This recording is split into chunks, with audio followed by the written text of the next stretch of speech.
sandwiches. An event is always more fun with booze and sandwiches. Well, good evening. It's such a wonderful pleasure seeing all of you here tonight. I'm very excited about tonight's event. My name is Lisa Yui, and I'm the producer of this series, of this event that will span 2 evenings, tonight and in April.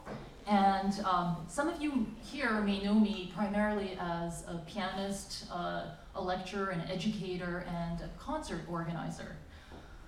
The arts help people imagine the world in a way that is different from how it is now.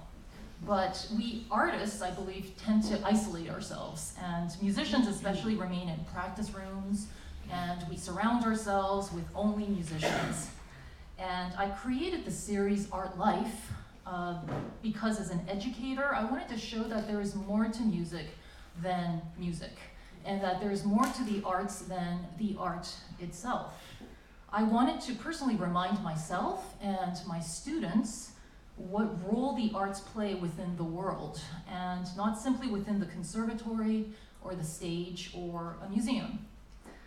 The arts are used in some truly amazing creative work by people in other fields, and my desire, my hope, is for all of you to hear their story and about their work.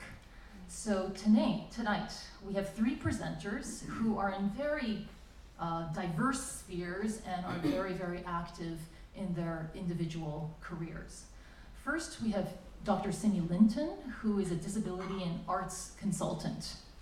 We have Dr. Rachel Hott, who is a psychologist, master practitioner, and a trainer of neurolinguistic programming, also known as NLP. And finally, we have Dr. Youngmoo Kim, who's a professor of electrical and computer engineering. 3 very, very different fields. And what has brought these 3 people together tonight is their symbiotic relationship between their work and the arts. So before we begin, I'd like to first ask you to turn off your cell phones, just in case. Yes, thank you. And I would very much like to extend my deep thanks to Yamaha Artist Services, especially to Director Bonnie Barrett, the Artist and Media Relations Manager Hilary Jansen, Audiovisual Specialist Aaron Ross, the Chief Technical Advisor, Chief Technician Nori Soga, for providing this very beautiful space and refreshments, and for giving me so much support and trust over literally decades of my life. So we begin today with Dr. Simi Linton. Simi is the co-director of Disability Arts NYC, or DANT, and is an author, filmmaker, and arts consultant. Throughout her career, Simi has worked with a diverse range of cultural organizations, including theater companies, film and television producers, museums, and the National Endowment for the Arts. Her goal is to make genuine the way disability is represented in all art forms, to increase that representation, and to make visible the artistry of disabled people. Please welcome Dr. Simi Linton.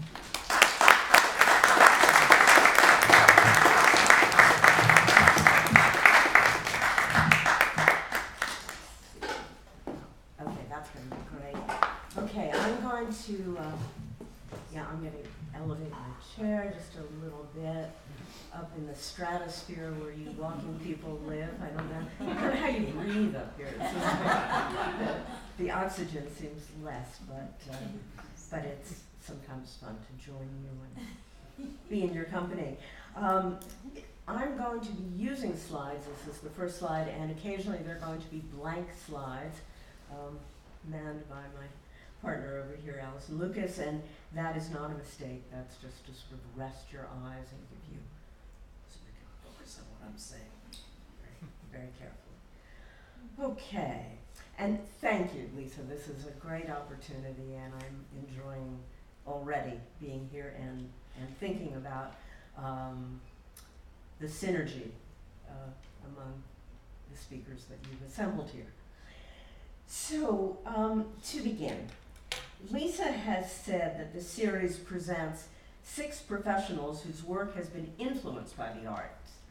And I'd like to turn that around a bit. Instead, I will be talking about the ways that my work and the work of a cadre of artists that I support has influenced the arts. And I think of myself more as an advocate for the arts than as an artist myself. I've written books and so forth, but in my present role with Disability Arts NYC, you're going to see our logo up there in a minute, our work is focused on changing policy and practice in New York City to support disabled artists and to elevate disability arts. So why do I do this work, you might ask, and what indeed is disability arts? Well, I do it because I think it is the most interesting and exciting thing I could possibly be doing. And I gravitate to the arts. I grew up in New York City. This is all very familiar territory to me. And I was very fortunate to be exposed to the arts from a very young age. My mother started taking me to the theater and museums when I was 4 or 5. And it's always, those places have always been my happy place. A place to get lost in, and in another sense, a place to find myself in. And I am a disabled woman with a strong allegiance to the disability community and to our quest for equity and justice. So my passion for the art and my commitment to disability ideals has found their home in my work as an advocate for disability arts. Though there may seem to be more pressing concerns, poverty, very high rates of unemployment, discrimination, and alienation, I believe in the power of arts to affect the kinds of social and cultural change that no amount of legislation and policy on their own can achieve. Now, it may seem from what I just said that I care only about the arts because I believe it can bring about political gains. That might be true if it weren't for the fact that the arts I've been witnessing in the last few years coming from disabled artists were not so damn good. So I'd like to spend my time this evening talking to you about this field and what I think the perspectives embodied in disability arts bring to art itself. I'm talking broadly about all the arts because our organization really works with a very wide variety of discipline-specific and interdisciplinary artists. And when I talk about disability, I'm talking about a very broad spectrum of people with a wide range of impairments: physical, psychological, sensory, cognitive, and more. So to begin, what is disability arts? There is work around the world that comes from the hands and minds of disabled artists. Artists who think about and use, and that word is very important, use disability in their work. It may be that the subject matter of a painting, a play, or a poem has something to do with disability. Or it may be that the work of artists who use their unique bodily configurations or sensory modalities, their way of processing information, to shape a work of art. It may be work that takes on the idea of disability. What is it, after all? Is it just a very concrete and specific thing that happens to the body, or is it something that happens to those of us so designated in the social, cultural, and political arena? And I think the latter. And although ideas about disability have been explored in art since audiences witnessed Sophocles' character Oedipus blind himself, and Shakespeare crafted a wily and evil Richard III, or Dickens introduced the wan and pitiable figure of Tiny Tim, what we're talking about here is very different. Although metaphors of disability abound in the popular culture and historically in culture, from Captain Hook in Peter Pan to Dr. Strangelove, disabled people are not depicted as the characters you emulate or want to get close to. Where are the characters, we ask, who are like the disabled people I know? Why do we never see disabled people as agents and instigators, as members of a group of often wronged people, as friends, lovers, workers, and thinkers? These are the characters that we are historically exposed to have not been crafted by disabled people for the most part. Instead, we get a very distorted and incomplete representation of what to us is often an ordinary aspect of life on Earth. People ain't perfect. It is, as with skin color or sexual expression or gender, part of the variation of the universe. Disability is, like these other types of variation, part of life. It is what society makes of those variations, how we dole out resources, how we separate and discriminate based on those characteristics. That really is of note. And my role, as I see it, is to hold the world accountable for what has been historically missing in the arts. And yes, I meant the world. I have very grandiose visions of what I can do. And assure that disability arts gains a foothold. There are dancers, actors, performance artists, and painters who identify as disabled and who consider their impairment a source of information, a catalyst for exploring ways of moving, painting, and making music. Why is this significant to me? I consider old-fashioned and inaccurate views of disability arts. In those old-fashioned and inaccurate views of disability arts, the focus has been on what artists can do despite disability. So what we often hear about, isn't it amazing that she can play the piano with one hand? But I am much less interested in what someone can do despite having an impairment than I am in what someone can do with that condition and that configuration of their body or the way they process information. Let me explain. Let's say a painter holds a brush in his mouth to paint, possibly because he does not have arms or because he can't grasp a paintbrush with his hand. I am much less interested in the fact that he can paint. You know, isn't it amazing that he can paint given X, Y, or Z? That I am in the way that painting, by holding a brush in your teeth, influences how you paint. The process of painting, the brush strokes made, the size of the canvas you might choose to use, the control the painter has or lack of control. Here's an example. A dear friend of mine, whose name is Carolyn Russo, a disabled woman, is a painter. She's taken art classes for many years, and she herself tried, and her teachers encouraged her to try, to control the tremors she has in her hands in order to paint with more accuracy. At some point in her career, she signed up for a class with a new teacher, and that teacher questioned that impulse. In essence, the teacher wondered if, for instance, a painter's hand is unsteady or has other uncontrolled movements. What is gained and what is lost in trying to stabilize her hand? Might her brushstrokes, unmediated, render something on the canvas worth viewing? Not only because the resulting painting comments in color and form on the way her body functions, but because her work might display rhythm and pattern that are exciting. So here are two examples of Carolyn's paintings. One has precise lines that required steadying her hand. The other is more fluid and loose and indicates less control. And she uses both modalities. I'm not saying one is necessarily better than the other. I love them both. It is that the new teacher urged her to paint with the body she has rather than control her body and conform to what is traditionally understood to be the painter's stock and trade, which is control and precision. Obviously many painters paint very loosely, but it's a controlled kind of looseness. And Michael, maybe you can address that. I know you're a painter.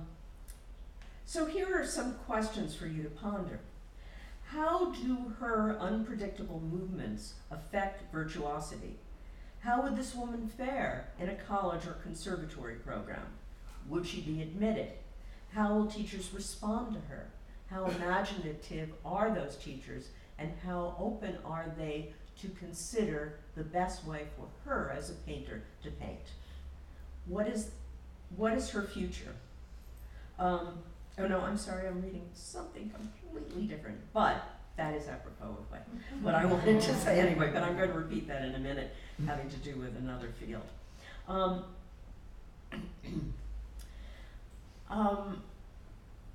And I'll just insert here, because I did bring that up, that is that the disabled artists that I know have not fared well in colleges and universities and conservatories.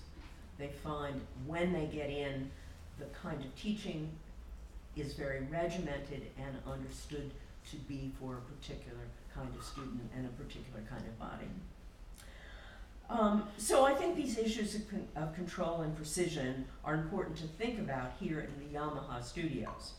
Here and in other bastions of classical music, a certain notion of virtuosity prevails, and it is predicated on ideals about precision and control. What if, for instance, a woman with cerebral palsy studies piano? She has some uncontrolled and unpredictable movements in her arm.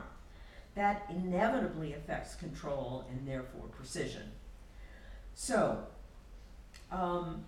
as I said before, how do her unpredictable movements affect notions of virtuosity, and how would she fare in various kinds of teaching situations and performance situations? And then we need to ponder what the creative potential is for unpredictable movement.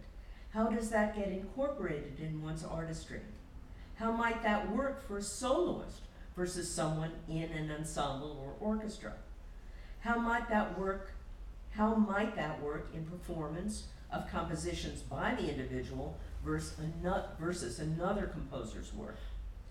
These are the kind of questions that disability arts pose to the artistic profession. Disability arts also poses questions about equity and fairness, about inclusivity, about diversity. But they also pose questions to the arts about what the arts stand for and what it does and doesn't do for all citizens. So I've talked about painting and piano playing. Are you ready to think about dance? Mm-hmm. Okay, with a brief foray into architecture. You can keep up, right?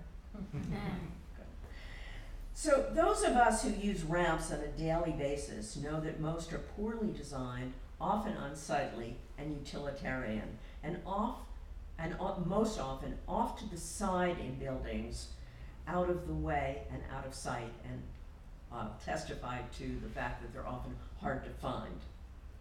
While the Americans with Disabilities Act, known as the ADA, has very specific guidelines about the safety of ramps, the law says little about how beautiful, welcoming, or interesting a ramp should be, nor does the Act say how successfully a ramp increases the social integration of ramp users into the built environment. So let's think about the use of ramp in the context of dance. Dance company Kinetic Light, which had a sold-out show here at New York Live Arts last spring for 3 evenings, presented an evening-length piece titled Descent. Dancers engaged with their wheelchairs and with a wildly uneven full stage ramp. And here's a photo of that ramp. It is a ramp designed by Sarah Hendren and a group of engineers at Olin College. It is as far from utilitarian as any ramp I've ever seen, and one that I wouldn't go anywhere near. But Alice, the dancers that performed on that ramp are both dancers and adept wheelchair users, and they danced on the ramp. And the ramp is, in Alice Shepard's words, the director of the company, an immersive landscape of curves and planes. They enacted an imagined encounter between Venus and Andromeda in a narrative work that dove deep into the nature of myth, aesthetic sensibility, representation, and dynamic movement. And there's a photo of the two dancers on the ramp, and online at their site, Kinetic Light, you can see some of the footage from the piece, which is brilliant. And then a final image of Alice and Laurel in one of the segments of the piece. This landscape demonstrates that raps can be playful and interesting. They can invite engagement and movement, or they can merely get you from one place to another. So what were some of the influences on Alice Shepard, the creator of Descent? One architectural influence was Frank Lloyd Wright. When Wright designed the Guggenheim Museum, no stringent access codes were in place, and I tend to doubt that he conceptualized the grand spiral ramp as a playground for wheelchair users. Yet the building invites me to play. It does not comply with the ADA, which was not in existence when the museum was built. It proves that ramps can be beautiful, can integrate people in a meaningful way, and can be the hallmark of one of the world's great buildings. A few years ago, I made a film with filmmaker Christian von Tippelskirch called Invitation to Dance, based on my memoir, My Body Politic. Allison Lucas, who's here with me today, was the associate producer of that film. My favorite scene was shot early in the morning at the Guggenheim Museum before any patrons were there. Dancer Alice Shepard and I were let loose to play. Imagine the Guggenheim. So just to refresh your memory, there it is. And then we have a still from the film of me and Alice on the ramp. And there's a poster from the film. And I would be remiss if I did not mention that it was available on Amazon and iTunes. So in addition to the influence that the Guggenheim yielded, the influence that the Guggenheim had on Alice's work, several other dancers influenced her work. Here's a photo of one of them. When I met Homer Avila in 2002, he was a well-known in New York City dance world. In his early career, he danced on two legs, and then after a confrontation with cancer and the amputation of his right leg and hip, on one. Within a few months of that surgery, he began taking classes regularly and discovered not only the strength and capability of his, quote, reconfigured body, as he called it, he discovered that this new instrument had attributes and creative potential he had not foreseen. It was a body that aroused his curiosity. There were many roadblocks in his career post-surgery, but among them surely is the idea that a dancer with one leg, or any dancer with a significant impairment, is a compromised artist. Their moves are thought to be compensatory ones, recapitulations of the movements of more fully endowed dancers with a reduction in artistry and excitement. Homer did not believe that, nor does Alice. And I'm going to actually skip a little bit. Don't have a chance to talk about Lisa Bufano, whose image you can see, nor Peg Leg Bates. That's an image of a wonderful tap dancer from 1940s. Because I want to skip ahead to talk about theater and performance art. One of the most provocative and interesting examples I can think of, an actor and performance artist I saw a couple of years ago at the downtown venue Dixon Place. She at the time was a recent graduate of NYU's drama program, and she was also trained by one of the queens of the burlesque world, Julie Atlas Muse. Her stage name is Cerebral Pussy. Yes, you heard me correctly. And her performance was titled, You're Going to Hell If You Laugh. As you may guess, she has cerebral palsy and she walks with a very wide open gait. In civilian life, she uses a wheelchair, but on stage she makes use of that gait to reveal what she calls the drama of my body. In this piece, she falls fairly often, mostly on purpose, and we are meant to laugh. This work counters every mother's admonishment to her child, "It's not polite to stare." Her performance piece was set at a child's tea party with a requisite teddy bear, a table and teacups, a large stock of broccoli, and a guy she picked up from the audience. And there's Jessie. Jessie Yates is an insider to the disability experience, not a non-disabled actress playing her on stage, nor a non-disabled writer scripting her every move. This is her creation. Last year, Yale School of Drama admitted Jessie to their MA program, arguably the most prestigious drama school in the country. She is the first wheelchair user to be admitted and the second student with a significant apparent disability, according to my inside sources. Likely there were others before her whose conditions are not apparent and who could, quote, pass. But Jessie does not pass, does not hide her impairment, and actively uses it in her work.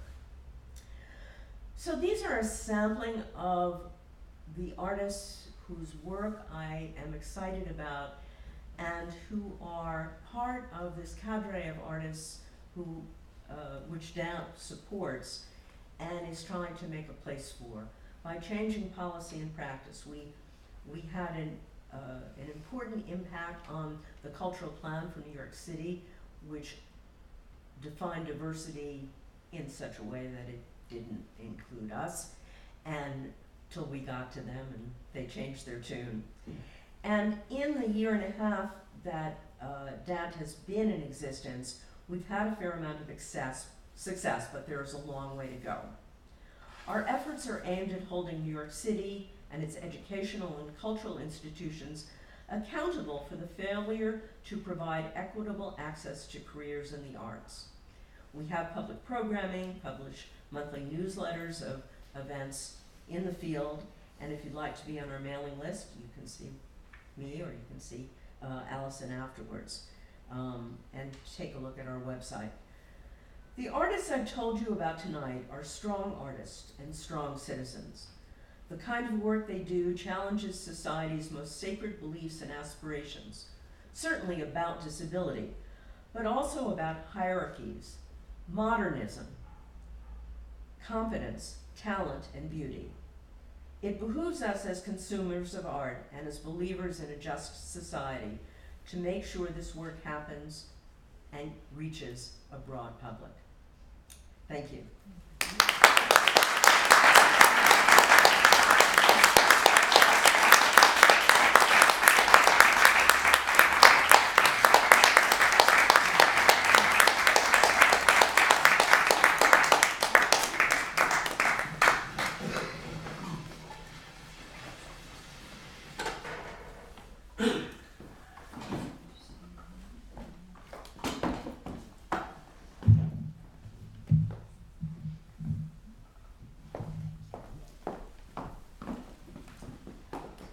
Thank you so much, Simi. I could guarantee that the documentary Invitation to Dance is fantastic, and I encourage all of you to download it online. And I also attended one of Alice's performances recently. Yeah. And it truly opened my eyes to a type of beauty that I was never aware of. And it really makes life really wonderful to keep learning like this. So now I'm very happy to introduce to you Dr. Rachel B. Hott. She holds a Ph.D. in clinical psychology and is a certified master practitioner and trainer of neuro-linguistic programming. She's a board-certified clinical hypnotherapist and holds a master's degree in dance and movement therapy. Rachel will share how her dance background has led her to NLP and how she uses hypnosis and a technique called submodalities to help clients and students to achieve greater awareness of their potentials. Please welcome Dr. Rachel Hott. Thank you.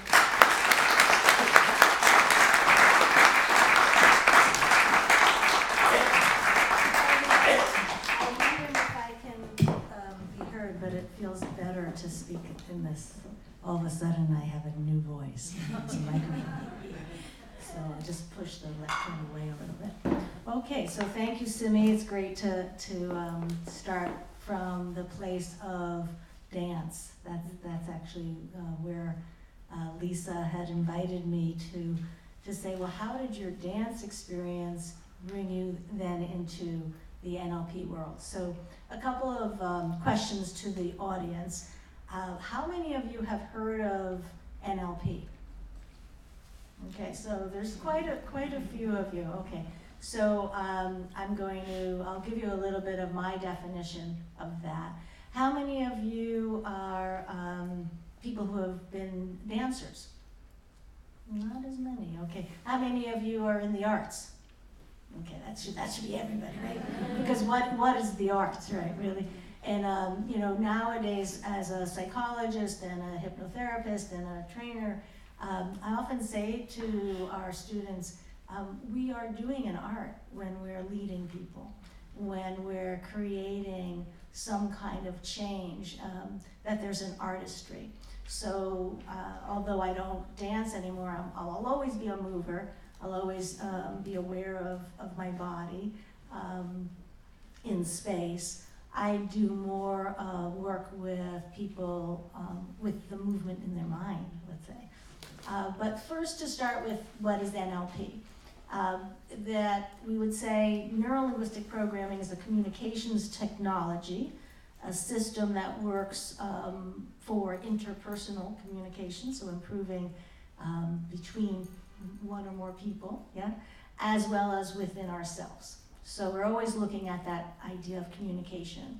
And then when we take our neurology, thinking about right now, everybody has their own thoughts, right? Your subjective experience. And we get very curious about how you actually think. How do you actually think? We're going to come back to that. That's going to be part of our play today. And then we say linguistics, right? So right now I'm using language. Hopefully you're understanding me, right? Somehow we have this common language. Well, if you were speaking to me, I'd be listening to you as well, and I might be listening for specific types of words.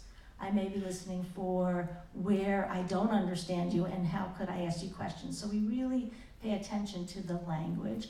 And then programming, well, maybe that's obvious, but we are run by programs. So the computer metaphor, right? That we have our hardware, and then we have something amazing called software, which I think you're going to possibly be speaking about in technology. So a lot of times people think of NLP as a technology where we could change our software.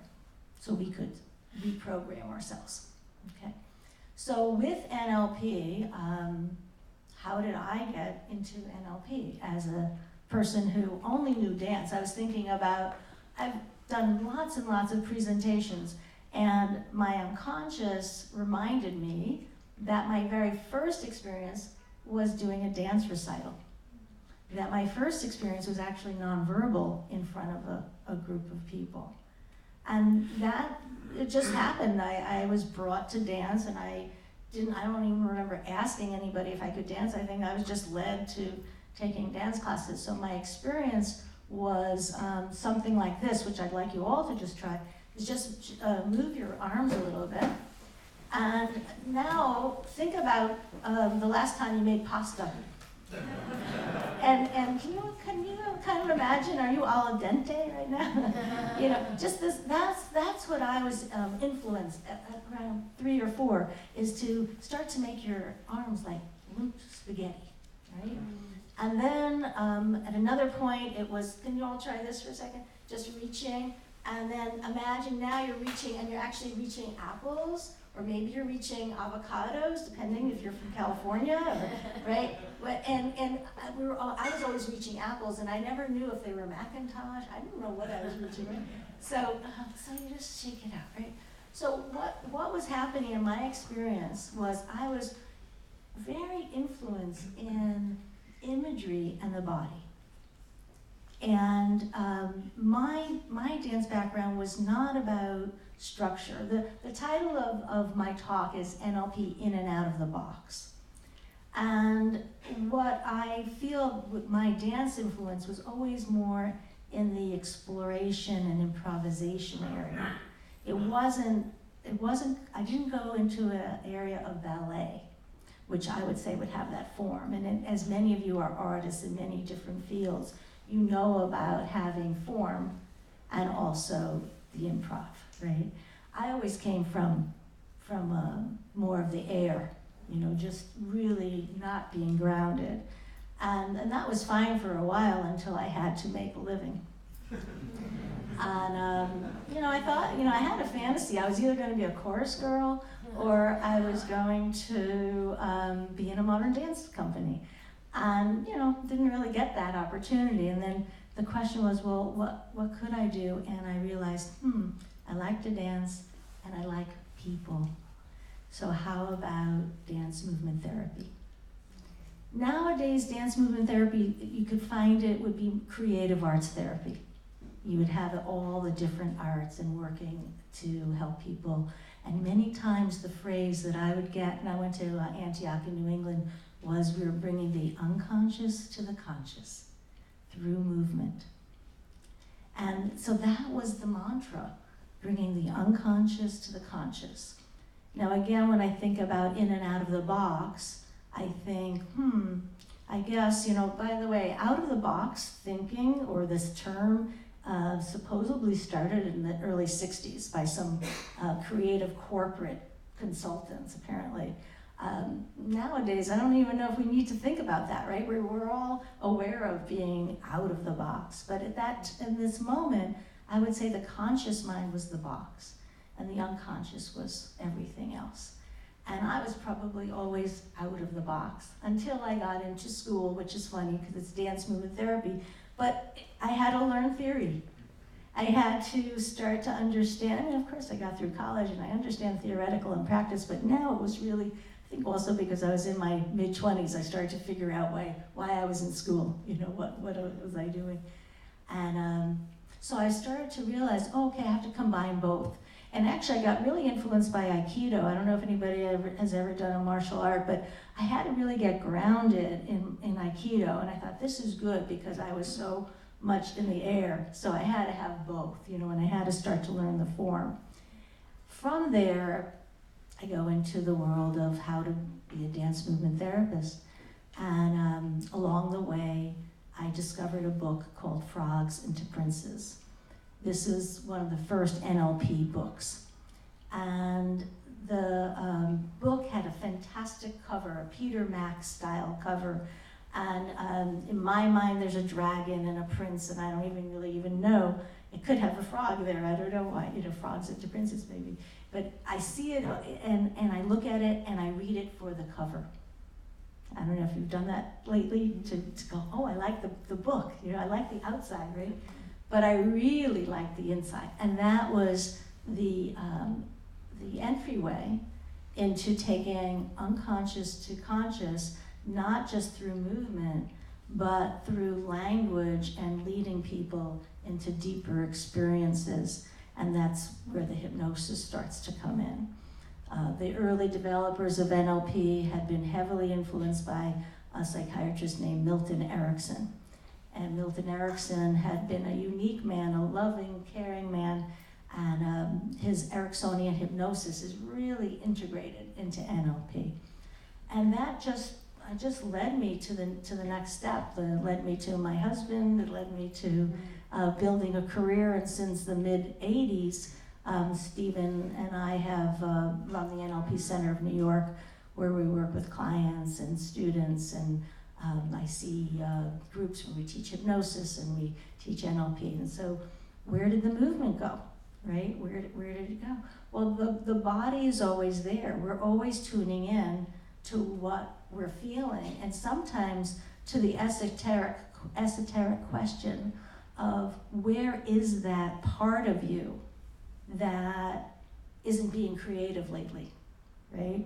Because we work with a lot of people who are writers, who are painters, who are musicians, who are saying, I have this part of me, but where is it? So we start to actually take it literally. We take the language literally and say, I wonder where that part is located. Now, in terms of this idea of the box, where is the box located? And I'd like to ask you, and I do encourage you to speak out, and answer this. It's not just a rhetorical question. But when I said in and out of the box, did anybody actually picture a box? Yes, okay, great. Did anybody else? Can I see just a show of hands, a couple of hands? Okay, great, wonderful, I'm so excited. So we could all say, yay, we think alike, right? And then we want to say, what kind of box, right? So would anybody be willing to just tell me what kind of box did you see? Black and white. A black and white box, wow. Wrong. Well, of course, that's fantastic, right? And somebody else, did everybody see a black and white box? No, way back in the back? Cardboard. A cardboard box, okay. So we could get different types. Think about the size of your box. By the way, if you didn't think of a box, this is a good time to think about a box, right? Because we're playing with this idea about being in and out of the box. And this conscious mind, we need the conscious mind, we need the form, and then we want to also go outside, right? So this is called submodalities in the NLP world. We ask people, how do you think? Now, when a client comes to me, we're not talking about boxes, right? We're talking about a conversation that keeps on playing over and over, or some memory that they're holding on to. However, in this room, I'd like to just use the idea of a box for a couple more minutes for us to play. So take a moment and think about a box, right? And we know one is black and white, and we know one is cardboard. Is it possible that somebody could think of a box that's bigger than this room? It's possible, right? That's pretty cool, isn't it? In terms of how we can have a created image that comes from both the conscious and the unconscious, right? I mean, where is that creative idea coming from? And yet the conscious mind has to say, oh, okay, box, right? Now, whatever kind of box you've thought about, what would happen if you picked a color? Right? You pick, it's black and white, right? So pick a color and then change the color. Now, not everybody can visualize, right? You don't all have to be hallucinating. However, you can take the suggestion, can't you? And that's interesting. The possibility is just to think, oh, I could change that, right? That's the idea of changing our programming. So was anybody able to change the color? Sure, yeah. And somebody tell me what happened. What's it like when you change the color? Nothing, absolutely nothing. So it's the same. No feeling. No, you like both colors? Yeah. Yeah. I got more cheerful. You got more cheerful. Okay, good. So little moments of what we could change. So let's think about some modalities for a second. We could. I talked about size, right? Color. When I was talking earlier, and I said the part of you that might not be as creative as you wish it would be, and where is it located? The box. Where is the box located? Is it right in front of you? Is it above you? Right in front of you? Yeah. Okay. But I could make it further away, right? It's pretty amazing what we can do. The partnership of the conscious and the unconscious, that's pretty amazing, right? That I could use the tool of creative imagery that I don't know where that really comes from. And yet then I could direct it somewhere. And that's just visual, right? We could switch it to auditory. Typically boxes don't make noise, but did anybody's? Jack in the Box, a boom box, okay? Yeah, Jack in the Box, right? But let's imagine if we were hearing somebody's voice that we were saying, oh, that voice, that voice bothers me, right? And we say, well, what would happen if you turn the volume down? That's interesting, right? I mean, just to think that we might have our own switcher fader ability in our brain, right? To play with that, or to make it slower, or to have it go further away. These are the kinds of ways that we play, and I've said play a couple of times, and for me, the NLP is really that. It's now let's play. It's all about experimenting and seeing how can we change, from how we think, how we speak in our programming. I just want to check my time. This is, I have no idea because it's in European, I have to subtract. Can you just give me You have 10, 12 minutes. 12 minutes, okay. Okay. I do know how, I'm good at subtracting from 12. I mean, yeah, I know what time it is, okay. So we have this way of recognizing that we have this box, right? And the idea that for a long time, the conscious mind may have been looked at as the bad guy, right? Like, oh, it's just, too linear or too logical. And the unconscious is what's wonderful. Brings in creative ideas and demonstrates things that we never knew existed. And I'd like to advocate for both. The idea in hypnosis that we explore a lot is how to enjoy both minds at the same time.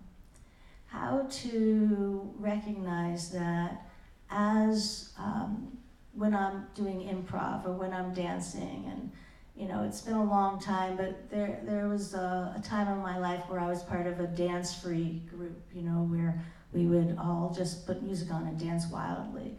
And now it's called ecstatic dance, but in my day it was dance-free. So at some point I understood that I would have to find a way to bring my improv to a place that I could understand, that I could consciously help somebody else dance, right? If you're a painter, there's that moment when that you might explore being abstract in your painting, but you understand what techniques you're using. And in music, you get that play of how are you going to create know your music, know your notes, right? And then just allow yourself to go explore. So rather than, I would even say, maybe we had to think out of the box in the early 60s because people were rigid. If we look at it as a social history of what may have been going on, and people really needed, we had a cultural revolution, right? But now it's like, yeah, both, let's have both. We find with hypnosis, many people, when they want to experience hypnosis or trance, they want to disappear. They actually, I think the wish is that, as I'm the hypnotist, that they would want me to just say something magical and it'll all disappear. And I think that that's a myth that has shown up in Manchurian Candidate and in different media, the recent film Get Out with the therapist with she was doing this, right, the teacup. And yet there is some fascination about the unconscious, so I want to also advocate about being outside the box, right? And even recognizing right now, there's been conscious activity for many of you to listen, right, to pay attention.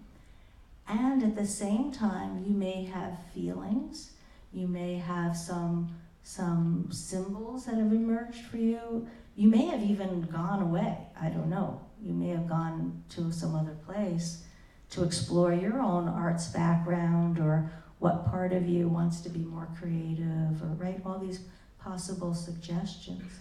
So how do we manage that? Well, I'd like to invite you to take a moment and say hello in there, as if your unconscious is ready to communicate with you. Now, typically what we do with in a one-on-one, and we would say focus inward, which is often to close your eyes. So if you feel comfortable to do that, please do. And otherwise, I would say soften your eyes, right? So that it's not a hard stare. You know, we do that too much with our computer screens. And when you do focus inward or you just soften your gaze, take a moment and see what it's like to be curious about what other mind is within you. You know, you could say the conscious mind really can't completely disappear, can it? Because you're listening and thinking. And at the same time, you can go somewhere. You know, maybe it's just to say, I need a little rest. But maybe it's also to discover something that you've been exploring.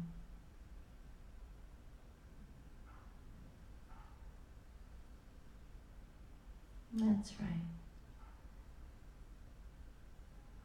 And I don't know where you're going. You can have a variety of experiences. But I do trust that what I've been saying and what you've been exploring will help you somehow. Hopefully in an area that's really important to you.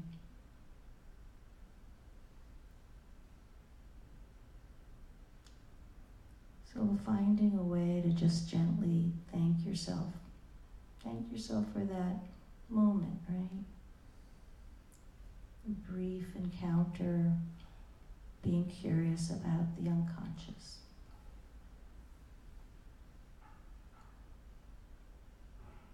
And you may even go deeper,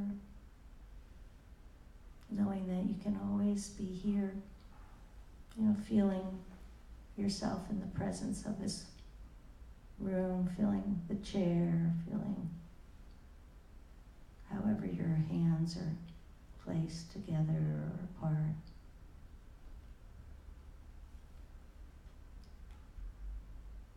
You know, sometimes it's also the rhythm of the voice and how you listen to me or how you listen to yourself.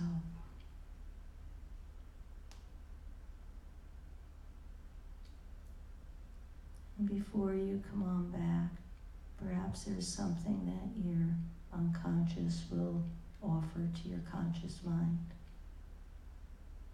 or your conscious mind will offer to your unconscious now.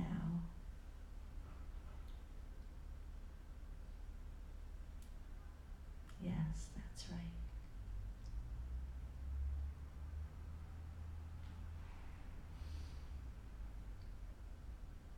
In whatever way you can gently bring yourself back, maybe just by hearing my voice be a little bit louder, some connection for yourself. And so in exploring with NLP, you know, there are many different techniques that we use. You know, not unlike any psychology, you know, we're interested in changing thoughts, feelings, and behaviors. And there are particular techniques that we use, some modalities being one, hypnosis being another. And the overall big message for me in exploring, and thanks again to you, Lisa, for inviting me to think about it, is how do I invite both minds to be present? How do I recognize that the conscious, the boundaries, the structure, the theoretical, it's so valuable and exciting. At the same time, the mystery, the exploration, the just being airy is just also amazing. So thank you very much.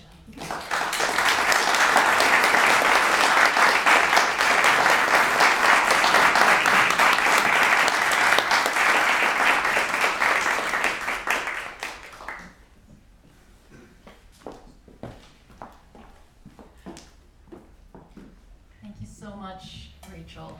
My introduction to Rachel came from my experience with Hypnosis, and that experience really made me think that surely all performers must experience this at least once, because it is pretty much the same world as the one that we experience whenever we're creating something or performing. And I encourage you to visit the website. What was the web address? nlptraining.com. nlptraining.com. So thank you so much.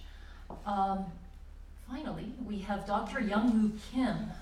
Youngmoo is the director of the Expressive and Creative Interaction Technology Center, EXCITE, and professor of electrical and computer engineering at Drexel University and resident technologist with Opera Philadelphia. He also has a bachelor's and a master's degree in voice and continues to perform amidst his very busy schedule. Tonight, Youngmoo will discuss his journey linking music and technology, leading to the creation of an academic research institute to explore these connections. Please welcome Dr. Youngmoo Kim.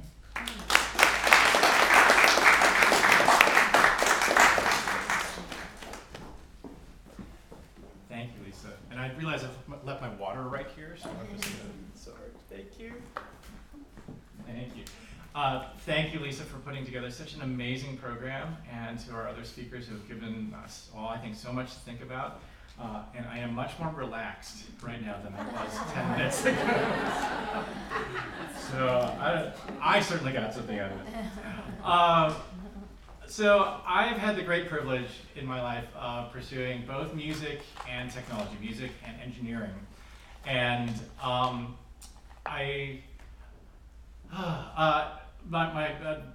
going to jump to the end and then I'll kind of roll back, which is that I believe that great art inspires technology and great technology inspires great art. It is a virtuous circle. And it is for me, being able to access both worlds, the worlds of music and music performance and the worlds of engineering and technology, have provided a tremendous source of creativity and inspiration. So, and I'll try to give you some examples of that. I forgot to turn the screen on. There we go.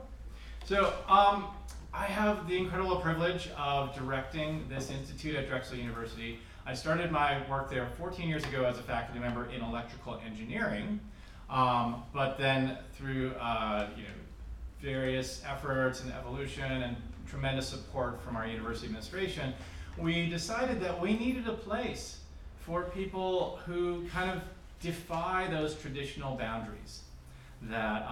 So engineers who are also musicians, roboticists who might have interest in fashion design, video game designers who are also interested in visual arts.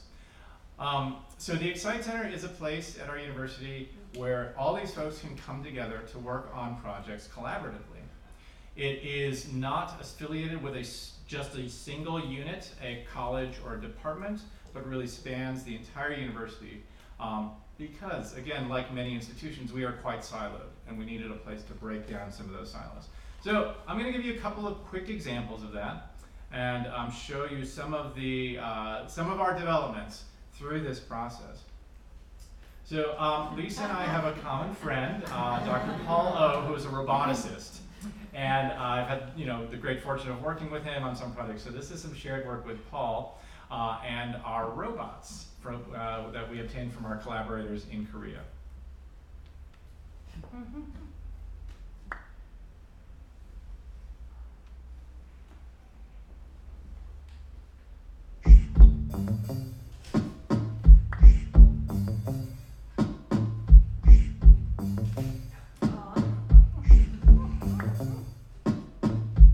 Here come a old flat top, he come moving up slowly. He got choo-choo, I bought me one Holly roller. He got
That is on YouTube. Feel free to share that with your friends.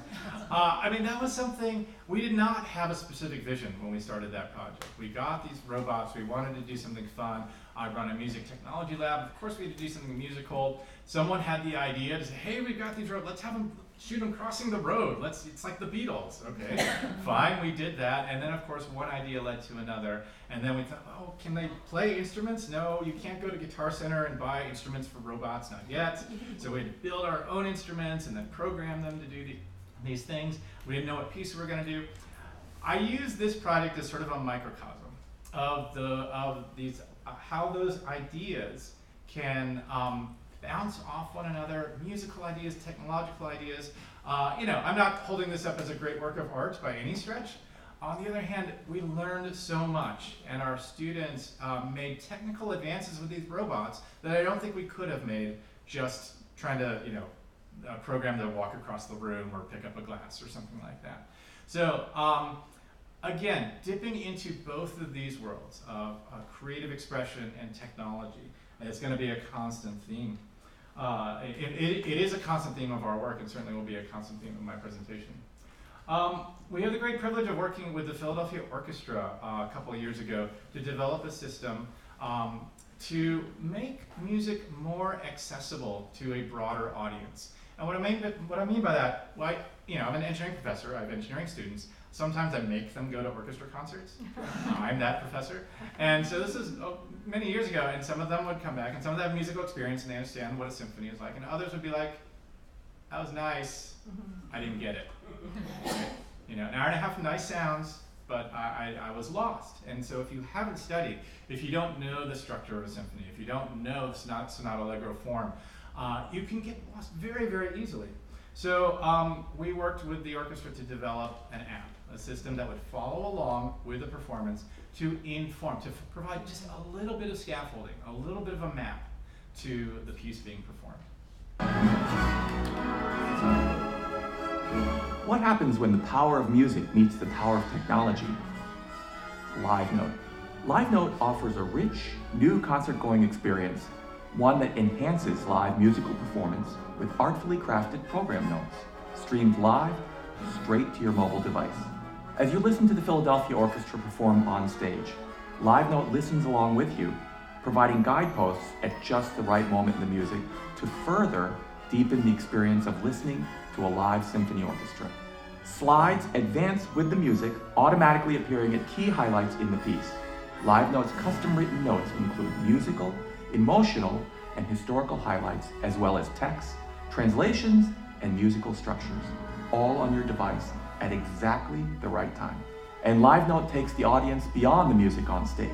At any time during a performance, you can access a digital version of the program notes, a musical glossary,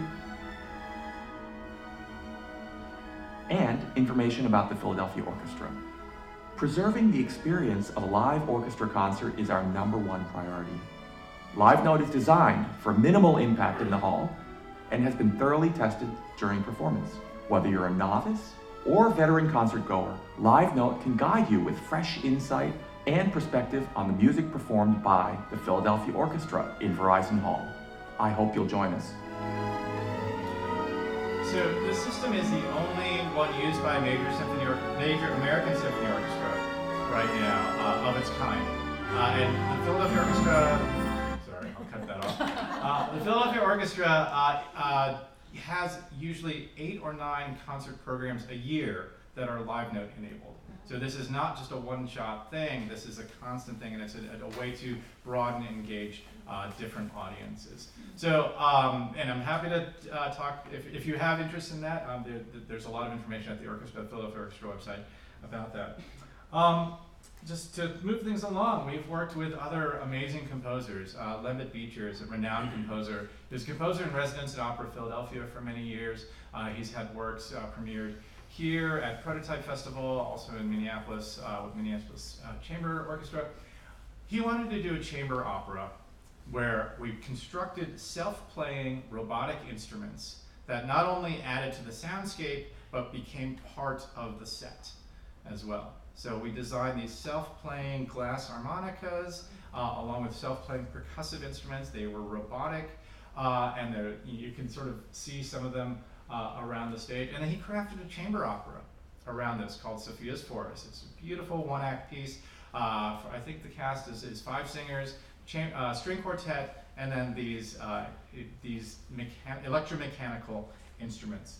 So again, as an example of a composer who wanted to go beyond traditional instrumentation, wanted something more interactive, and yet to not just add to the soundscape, but to become part of the production, part of the scenery as well. One more video I have to show you. So I brought along one of my students, Jeff Gregorio, who's a Ph.D. student in electrical engineering, also a fantastic musician. He spent more than a year working with an artist in residence, and we applied and received funding for, to develop a new piece of music technology from scratch to be used in performance. That was the only stipulation, that it was going to be used in music performance. No other constraints. So working with Peter English, our composer in residence, they developed this project over the course of a year.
Is the kind of place where we can do these things, right? We don't necessarily know what we're going to build, but by bringing together disparate ranges of expertise, composers, technologists, people who are both, we're able to build things, create things that are quite unusual, and hopefully that they push the boundaries of what's possible, push the boundaries of creativity, push the boundaries of technology as well.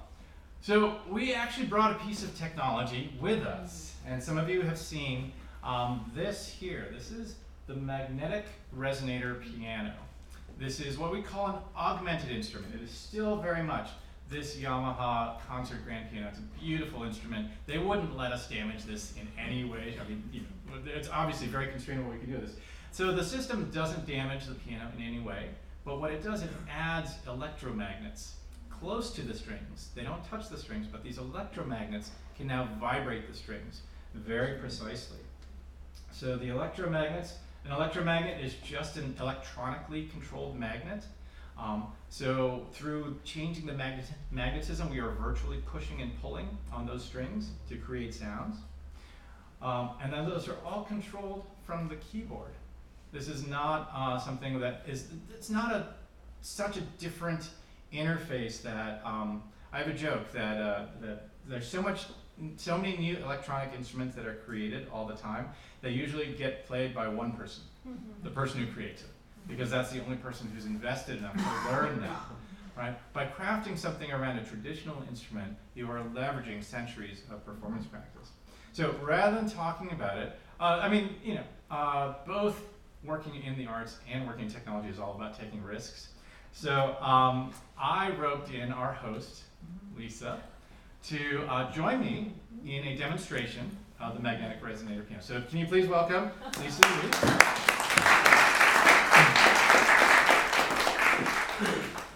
Now, so I haven't played any sounds for you because I want you to experience them sort of in context first. We're going to do a short piece by Schubert. It's a lieder. For those of you who have studied German chamber music, German song, you know that especially with Schubert, it's not song with accompaniment.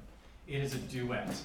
It's a duet of voice and piano. I thought that this might be an interesting way to explore the possibilities of this instrument. I just want to note two things. One, in this case, I'm going to put the piano as primary, and I am in more of a supporting role. But second, we set this up this afternoon. So Lisa, has had, a little bit of time on this, but it's not like she's been practicing with this instrument for I thought hours. we're going to frame it as I'm surprised by this. Oh yeah, she's never touched this before. Exactly. So, and then the piece we're going to sing or perform is by Schubert. It's called Ständchen. It's from the song cycle Schwanengesang. Loosely translated, loosely translated, that's another thing. Loosely translated, it means serenade. It is someone singing to their beloved.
you, Lisa. Again, I think we're just scratching the surface of what we can do with this instrument. We were talking earlier, usually when we demonstrate this instrument, we use new music. There have been many works composed specifically for this instrument, but I've always wanted to explore traditional repertoire with this instrument, and so thank you for giving me that opportunity. Let's see, it has been used in some really, really broad circumstances. Most recently, composer John Bryan, who's a film composer who did the soundtrack for Christopher Robin, incorporated this instrument and a composition with this instrument into that soundtrack. So I won't play it for you, I don't want to take up too much time, but what I really want to finish up with is how I think this potentially matters the most. And why do music technology, music engineering, why bring these two worlds together? And for us, it's this notion around learning. Most of you have probably heard the acronym STEM, Science, Technology, Engineering, Math. You can't go anywhere in education without hearing it. Maybe, how many of you have heard of STEAM? Question? Okay, not as many, that's fine. It is a relatively new movement or concept where we want to integrate, of course, the arts and design alongside STEM. Not as an add-on, not as, hey, engineering students go take an arts class, hey, art students go take a science class. No, that we can learn better when we pursue these sorts of creative projects and creative efforts together. So we are, in our center, we are huge proponents of this idea, and we have multiple outreach programs that put this concept into action. Our university is located in a federal promise zone, meaning that it's been designated as an area facing persistent challenges due to poverty.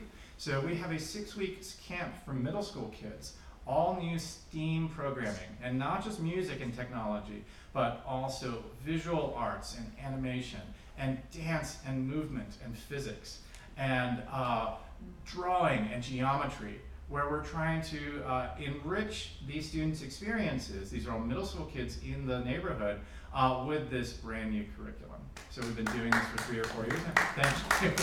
Thank you. We have some really wonderful sponsors. In fact, Malcolm Jenkins, who is the Pro Bowl safety for the Philadelphia Eagles, actually his foundation sponsors this program.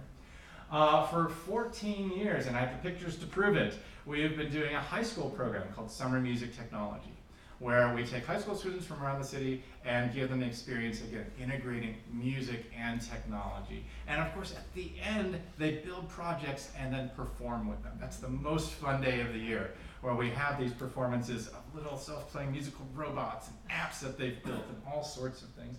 So that's a really wonderful experience. And then, I just would be remiss because everyone asks, wow, that's really, that's pretty cool what you guys do. How can I get involved, or how can a friend of mine get involved, or a student get involved? To this point, the answer has been, well, we take students from lots of different programs and they pursue projects at our center. Well, that's going to change this fall. We are starting a master's program that we call Transcend, and it stands for Transdisciplinary Science, Computing, and Engineering Design. The idea is to take students who have some scientific or technical background, a STEM major probably, but who want to pursue creative and expressive projects, building new technology for artistic performance, for civic engagement, for learning. And so this is a new program that we are launching this fall. We are really, really excited to be doing this. In some ways, because so much of what we do involves physical making. We call this a master's in making, right? And all of the creativity and inspiration that comes from that. So for us, and I'm going to try to tie this back to some of the things that have been said earlier today, it is so much more than just building one thing or doing a performance or a particular project. What we learn from doing this informs our efforts in how we teach middle school kids. What we learn from middle school kids inspires us to build other things like this. It is a virtuous circle. And I am a firm believer in that, and again, I am just so excited to be able to do this work. If you happen to be in the Philadelphia area in about a week and a half, we host an annual STEAM education workshop. And it's open to all. Primarily we attract educators, but it is on President's Day, so it's a school holiday. It's not a university holiday. We're working anyway. So, but it's a day-long program of presentations and hands-on workshops to really show what we mean by STEAM. One of the big philosophies, one of the big pillars of STEAM is that you learn best by doing and showing real things, not just talking about it in the abstract, but by making something, whether that's a piece of art or a piece of technology, or sometimes both. So with that, I thank you so much. Thank you. I'm so honored to be here.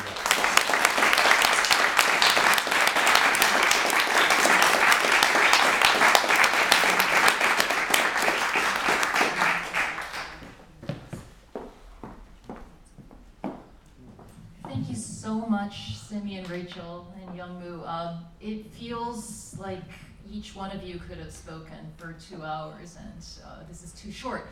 But I'm so very happy to see what exciting work and what important work is done using the arts, and what changes are made, you know, and through the arts. And so I've been very much inspired and stimulated by this, and I hope you enjoyed it as well. So we're going to spend the next, the remainder of the evening with a Q&A, and I'm sure some of you have questions, I know I do, to our 3 presenters. So we're just going to spend a couple of minutes rearranging the front, and so please stay tuned.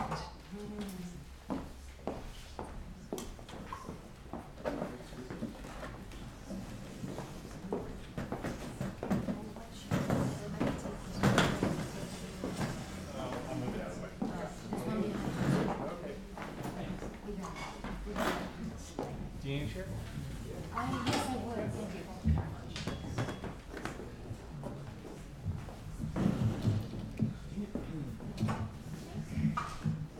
We all project quite well, so we may not use this, but yes. Rachel will have the most reverent voice.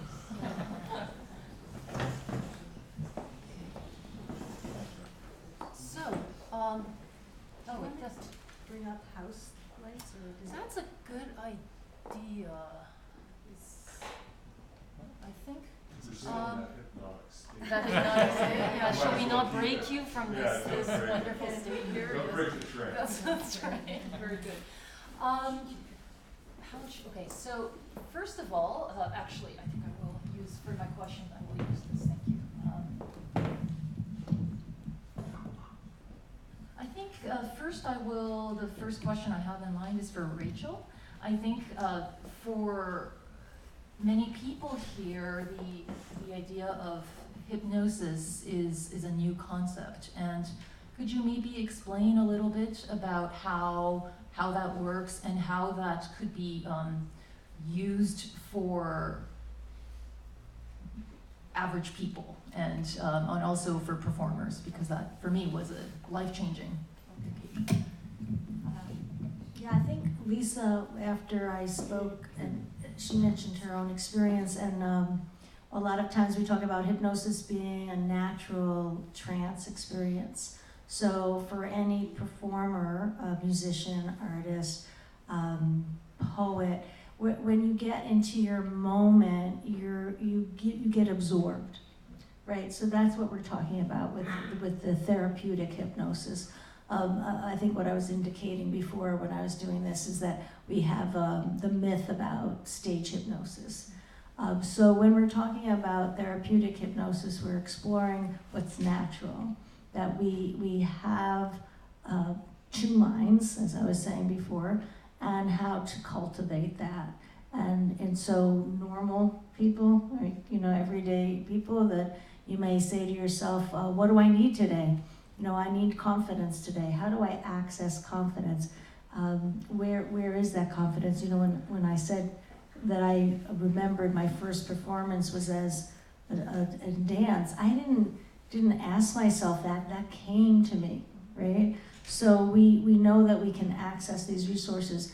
For performers, it could be a variety of things, from how to trust yourself more, how to allow yourself to really get embraced in your music, as well as dealing with sometimes what occurs. I've worked with clients who have stage fright or blocks, and so we always think of it as welcoming. The style, the Ericksonian hypnosis, is very welcoming. It's not looking at it as something as bad. So in hypnosis, it's to welcome that part of you and to then discover how you can work and transform. Thank you. Maybe we could remove the microphone. It'll be easier. Just pass it around. Simi, you had mentioned briefly about how certain students with disabilities don't have good experiences at conservatories or art schools and so forth. What do you think is a solution, a possible solution for this? Is it the colleges and schools that should make a difference, or do you think it's a better idea to create a separate space or an educational system that will encourage these students to develop their own abilities and talents?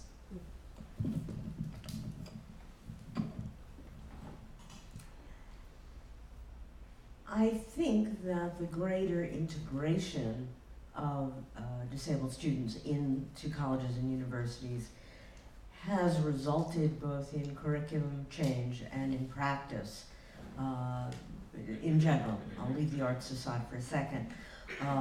There is something called universal design in education, which has to do with the notion that there is a way to design a curriculum and a method of teaching that is broader than a standard curriculum. We all know that we all vary, everyone varies, in terms of the kinds of modalities that reach us the best. Some are better auditory learners, some like to have slides and visual imagery, some like very concrete information, some do well with more abstract information.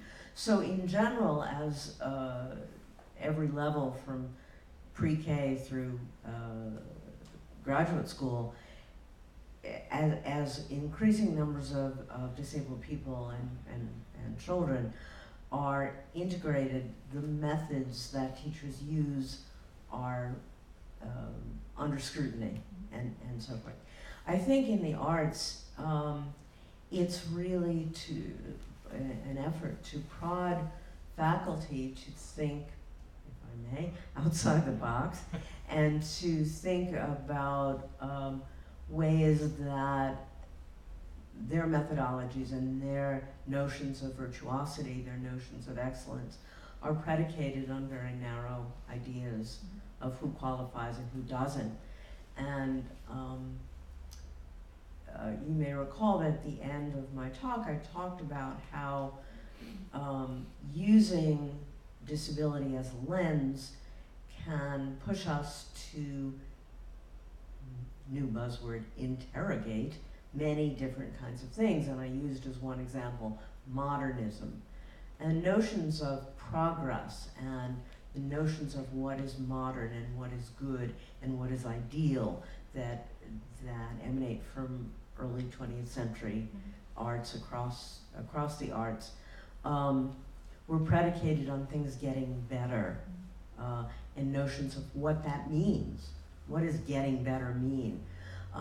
So I think that if we broaden the preparation of faculty to think about what would be most suitable and what would be most advantageous and what would be most creative, and who are the people in the classroom. I mean, I think there are ways to spark that kind of inquiry, and as with every other kind of change, there's resistance, and if we can understand that resistance and understand where aggression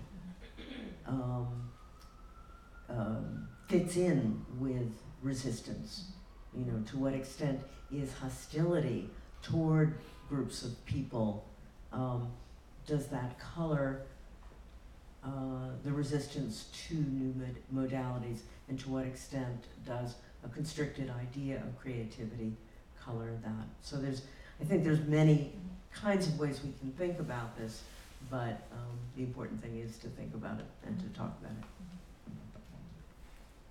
Can I add on to that? If I might, because I agree absolutely 100% with what you said. I think it also applies in other disciplines as well. I would certainly agree universities are far from the most inclusive places that they can and should be. Yeah, that they claim to be, exactly. I mean, I think you would be hard pressed to find a place with a more narrow-minded view of what success is than an engineering department. The engineering faculty in particular, or technical faculty, have this very narrow prototype of what it means to be successful. And I think we really do need to do a lot to break down those notions in all fields, because the world is so much more varied, I think, than any of us really conceive of. And I think more and more we see that there are tremendous avenues for creativity, advancement, and inspiration by including more and more people in that. You mentioned that engineering is exceptionally narrow, but I think in music as well, we have this belief that, I grew up with the belief that I had two choices, to either be a performing artist or a teacher. And when I was trying to decide which graduate school to go into, my mentor, and I shared this with my mentor, and my mentor said, why don't you take a year off? You like to paint. Maybe you can go to an art school. Oh, why don't you work at the Shiseido counter at Bloomingdale's? You'll meet interesting people and you'll have a great life experience. And I really thought that he was insulting me, right? But he was actually serious. And that was actually an eye-opening comment of, however one could take that comment. I thought that my path, I believed, was so narrow. It could be one or the other, and this is why I love hearing these stories, because we can use the arts in so many different ways. And Youngmoo, I really love that a major calling that you have is the connection with the next generation of students.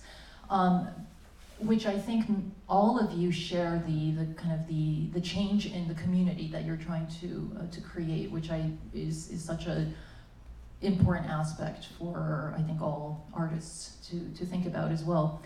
But Youngmoo, we were talking about this instrument. You called it an enhanced piano. An augmented instrument.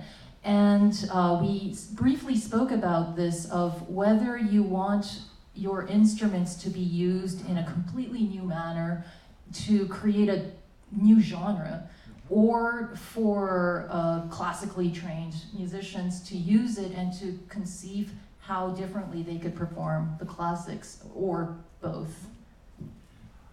Yeah, absolutely. And of course, I believe the answer is both. Both and. Of course, there are wonderful composers who are searching for new ways to express their visions, and of course, we've been very privileged to work with some of them with this instrument. But I think what is unexplored is looking back at this, not just standard rep, but the whole history of, we have this wonderful canon of music. And then we spoke about this earlier, right? The way that we hear Schubert is so different from the way that Schubert heard Schubert, or the way that Beethoven heard Beethoven. Of course, the instruments are different, the sounds are different, the tuning is different. So why should we be so locked in to, an orthodoxy? Oh, well, you can, of course it has to be a traditional playing, and of course you have to play the opening 4 bars of stension, lightly in the right hand, because that's how it's done. No, I think we should open ourselves up to different explorations, different interpretations. The way, I'll get a little bit on a soapbox here, the way that an art form dies is when people stop questioning how to do it, right? They say, oh, this is how you do Schubert, right? If you're constantly pushing in new directions and trying different things, right, that's what keeps it vital, that's what keeps it vibrant. And so I hope that, technology is an opening to that, a pathway to that. I don't think it's the only answer. I'm not Even though I'm a technologist, I don't believe tech is the solution to every problem, or even most problems. In fact, tech is often the cause of the problem. But there are opportunities afforded there, and I would love to explore all those avenues. Thank you. I'd like to open the floor for any questions that you may have. Did you work at Bloomingdale's? I didn't. I went straight to graduate school, and and then I went to doctoral program. I'm a bore. Yes, I'm a complete bore. Look where I am now. Yeah, that's right. I hope so. Yes. Yes. Rachel, I have a question for you. When you spoke, I studied hypnosis in my 20s. I took many courses in it. Went to. Do you mind standing up so I can hear you? Sure. I went to many. I took hypnosis courses in my 20s. I find it fascinating, and I went to a hypnotherapist for the sole reason that at that time be put into the state to go to the piano to play free improvisation and to see what would happen without any thinking. So the doctor found that interesting, but had never worked with a patient like that before. So then as the years, I started to help my students with the technique and everything. And so maybe 8 years ago, I was working with a hypnotist. I learned something about myself, and I found that there's like two types of people, and one is literal, and the other is a person that can deal with metaphors. Yes, So for example, when you just spoke about the box, yes. and everybody says, I got the box, I was like, no, I don't see that at all, because I think that what you're meaning is somebody that thinks, who's not a rigid person, Yeah, who wants to get out of their rigidity. yeah. But as far as looking at a box and then interpreting it as that. So when I was working with this hypnotist, we were working on a medical issue actually, and I had told him that I had studied hypnosis. He was working with me, and he started to get into such imagery of like knights on white horses coming through the woods, and I was like, Not working for you. I'm sorry, I found myself getting anxious. And so I went to 4 sessions with the doctor, and then finally I said, in due respect, your interpretations on how to bring me into the state is just not my personality. In fact, I would do better if you just directed it right at what I'm working at. So I guess my question is, do you find people that are these two type of people, where one is someone that's so literal that you work with their exact mind where they're at, or let's take a walk in the woods and think about the green fields, and I'm not talking about bringing them into the trance state. I think I understand. Yeah. I appreciate your question. So the way that I think about it, first of all, Ericksonian hypnosis, we use the phrase artfully vague. So I would never, bringing in the box is just a sort of a play with you all, but ultimately it would be, for example, inviting my client to think about a place where they feel safe and calm. Okay, so I'm not saying go to the beach, I'm not saying go to the woods, I'm not saying go to the mountains. Actually, one client told me she went to Kmart, which was a real good lesson for me about where people feel safe. So it artfully vague for sure. We would never paint the white knights on the horses. The other piece is recently a client of mine came, an 80-year-old who's a writer, and he said, "Do you really think I'm a good candidate for hypnosis?" And I said, "Well, I know you're an intellect. He thinks. He just loves words. Anything I say, he grabs on it." So I said, "But I know that you are hypnotizable because you also love words. That you love the form and the sound." And so when there's somebody who's more literal, we start with that. Your conscious mind is really wondering, can you go into a trance? And you can continue to think about that. And you can ask yourself that. And I might even count down with him, which is a traditional style, counting. It makes him happy that he's counting. And then I threw in something like, "And what about the space between the numbers?" Which music you'd appreciate, right? Whereas somebody else, it may just be feeling your body and allowing yourself to experience energy and light. that might not work for certain people. So it is understanding the differences of the brain, the style, the person. We talk a lot, so you start to learn. There's a big word in Ericksonian hypnosis called utilization. I'm sure we didn't invent it, but you use what the person gives you. And so if you know, today when I paused, I was thinking, oh, I wonder if Lisa recognizes that as a rest. You know, that you start to learn what people care about. And that's not your whole world isn't only music, but I might utilize that, right? So that's just a little bit. I know there are probably other people have questions, but I hope that helps you for a little bit. Yes. I have a question for Dr. McCarran. So now, these days, your technology is being advanced and it is being developed so rapidly that I see many jobs or human tasks are being replaced by technology. And as a musician, I always sort of was comforting myself, thinking that I will never be replaced. Because the key part of being a musician is not only, of course, playing what is written or improvising, but also delivering the emotion and being able to communicate and connect with whoever is listening, right? But when I was watching the robots jamming, we were giggling. That means it was capable of being humorous, which could also be interpreted as human emotion. So I guess my question is, maybe it already exists, but do you think technology can create or at least mimic the emotions of people? Oh, you asked the easy question. Well, let's remember, with the robot video, of course, humans designed that, and of course, we designed it to be somewhat witty, right? Part of it, in fact, was a way of disguising some of the limits of the robots because they are so stilted, and because so the best way to present it was not as we're a serious group of musicians. No, it's that it's fun, it's playful, right? And so I think part of that is just the designers, and of course our human ability to interpret that. But I think the deeper question here is, of course, should we be afraid of machines?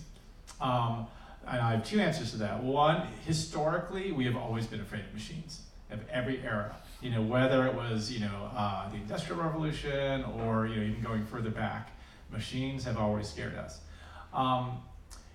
Are we in danger right now of having some tasks that we traditionally ascribe to being uniquely human being automated? Yeah, there's a little bit of that. But the thing we always do as a society and as a species is we move the goalposts. We said that, computer was never going to beat the World Chess Championship. Whoops.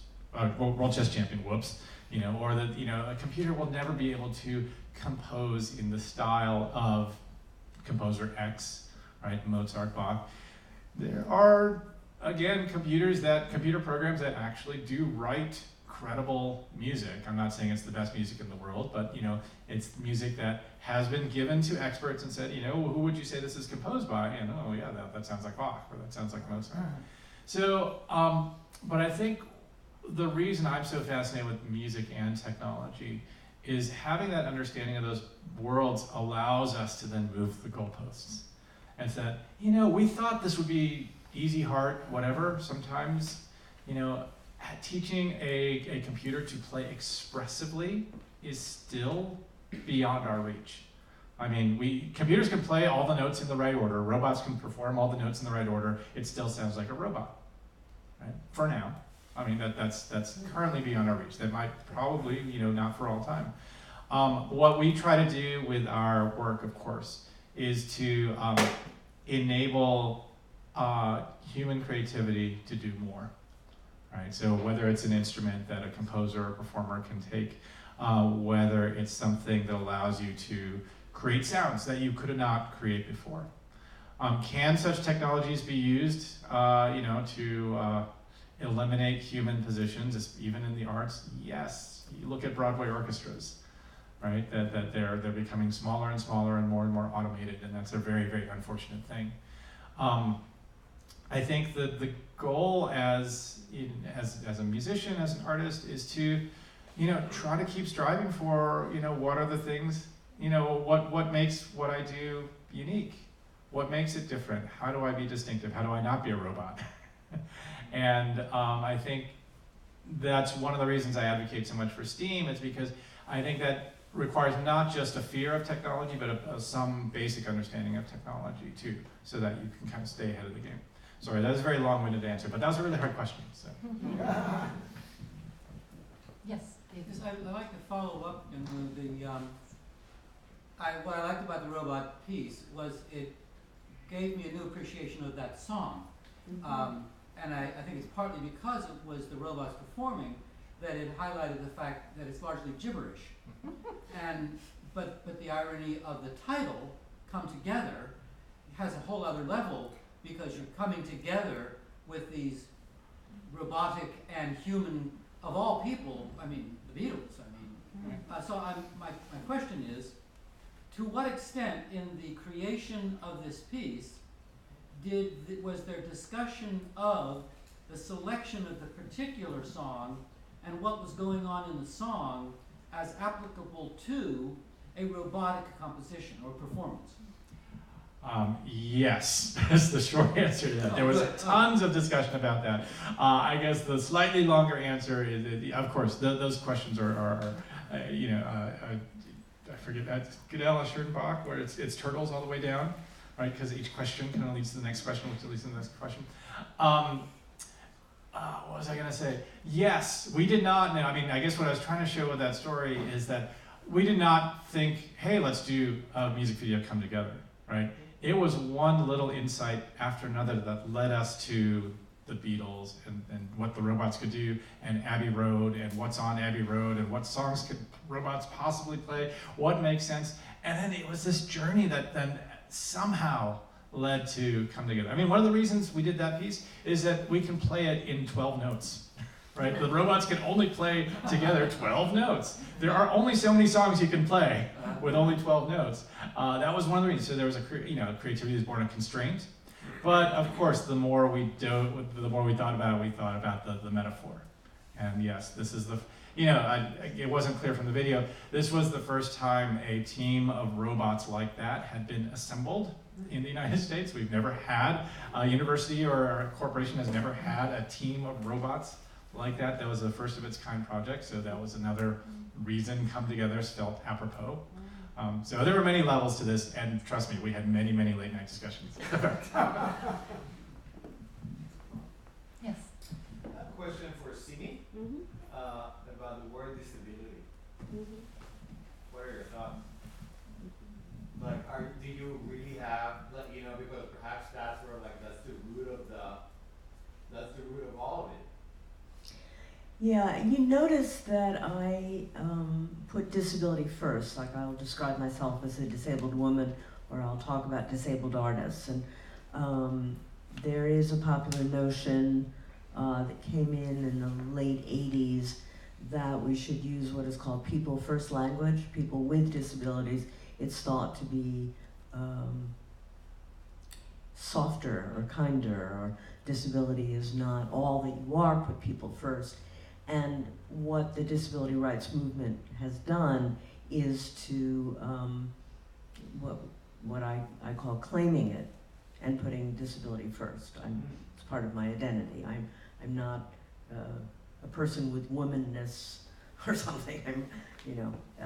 I'm a woman, and why not do the same? Now, of course, the term itself has got so much baggage, as many terms do. And so thoughts have been, well, should we abandon it and come up with another term? And every term that's ever come up, like differently abled or other such nonsense, has been rejected. It has in its dictionary definition a lot of stupid and bad ideas embedded in it, but rather than just work it over and come up with something, let's just go with it and embrace it. I'm not sure that was the nature of your question, but just for starters, I wanted to explain why I put disability first, and I don't buy into that idea that we should say people with, because it softens it. I have no need to soften it.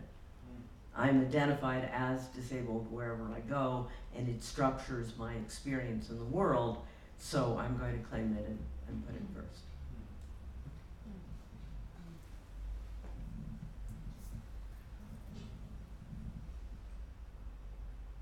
Deep silence. Well, I was actually considering the connection between all three of you, and I remembered how Milton Erickson was very ill as a child, and polio. And I read some of his books and how beautiful his imagination was, and it made me wonder how that his illness may have contributed to this richness of imagination, and also the love for and the understanding that he had perhaps with the fellow human beings. And also I was thinking of how the new kind of arts that were created through disability, and how that also is expressed in new technologies that you were expressing, that you're creating as well. And but somehow it all came together, and it seemed like a very good way of closing this wonderful evening. And I wanted to thank you, first of all, I wanted to thank our presenters so very much for coming and for this inaugural event. And I also wanted to thank all of you very much for making this possible. I wanted to, they're applauding as well, the radiator. I wanted to let you know that April 4 is our next event, and we're going to have 3 very, very different speakers that evening, and I hope that I will see some of you there as well. Thank you so much, and let's give it another round of applause.